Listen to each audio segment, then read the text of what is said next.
আজকাল সে আর আগের মতো নেই। কল আসে না, মেসেজ সিন হয়, অথচ রিপ্লাই আসে না।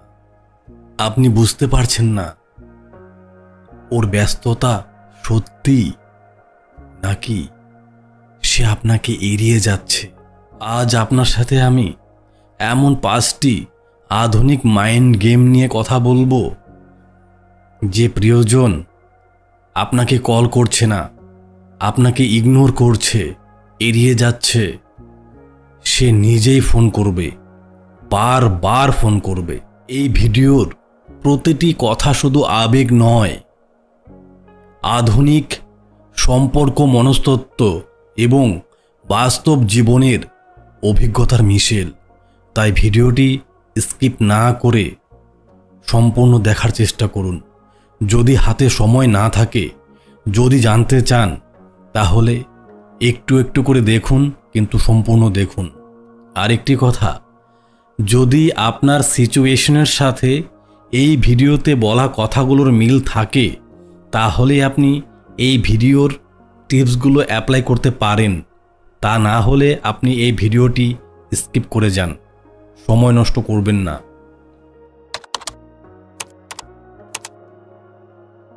হঠাৎ একেবারে হাওয়া হয়ে যাবেন না। আপনি থাকবেন, কিন্তু আগের মতো থাকবেন না।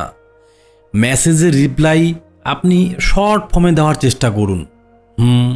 ওকে, শিওর, এর বেশি কথা বলতে যাবেন না। 1-2 ঘন্টা পরও কিন্তু আপনি রিপ্লাই করতে পারেন। যে মেসেজ আসলো আর আপনি রিপ্লাই করে দিলেন, তাহলে কিন্তু এই টেকনিকের কোনো কাজ হবে না।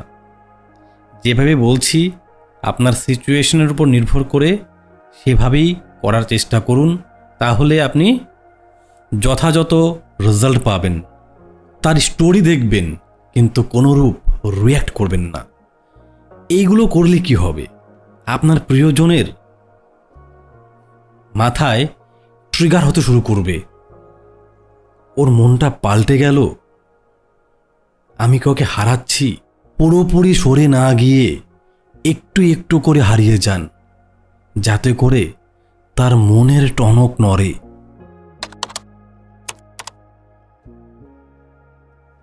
যদি আপনি তার জন্য সব সময় অ্যাভেলেবেল থাকেন, তাহলে কিন্তু আপনি তার জীবনে স্পেশাল থাকবেন না। নিজেকে এমন কাজে ব্যস্ত করে রাখুন যাতে সে দেখেও কিছু বুঝতে না পারে। ইনস্টাগ্রামে আপনি পোস্ট দিন, আপনি বই পড়ছেন, আপনি কোনো কাজ করছেন, প্রোডাক্টিভ টাইম কাটাচ্ছেন। বন্ধুবান্ধবের সাথে ছবি পোস্ট করুন, কিন্তু মাথায় রাখবেন, ফ্লার্টিং কোনোরূপ ছবি শো করবেন না বা আপলোড করবেন না।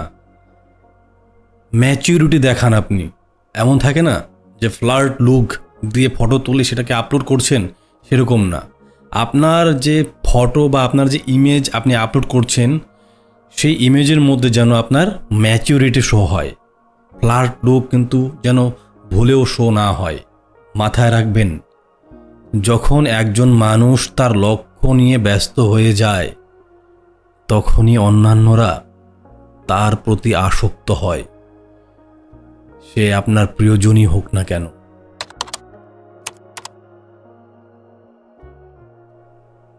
মানে প্রতিবিম্বের একটা খেলা। সে যেমনটি করবে আপনিও ঠিক তেমনটি করবেন। মানে সে যা করবে আপনিও করবেন, কিন্তু বেশি কৌশলী হয়ে। যে আপনাকে ইগনোর করলে আপনি তাকে রিপ্লাই দিন, কিন্তু হালকা আর ঠান্ডা টোনে। সে যদি আপনাকে একদিন ফোন না করে, আপনি 2 দিন করবেন না। সে যদি রিপ্লাই করার জন্য 1 ঘন্টা নেয়, আপনিও রিপ্লাই দেওয়ার জন্য 2 ঘন্টা নেবেন, বাট উইথ ক্লাস। মাথায় রাখবেন বন্ধু, মানুষ তখনই চমকে ওঠে, তখনই জেগে ওঠে, যখন সে তার প্রতিচ্ছবি দেখতে পায়, তার প্রতিচ্ছবি সে নিজেই দেখতে পায়।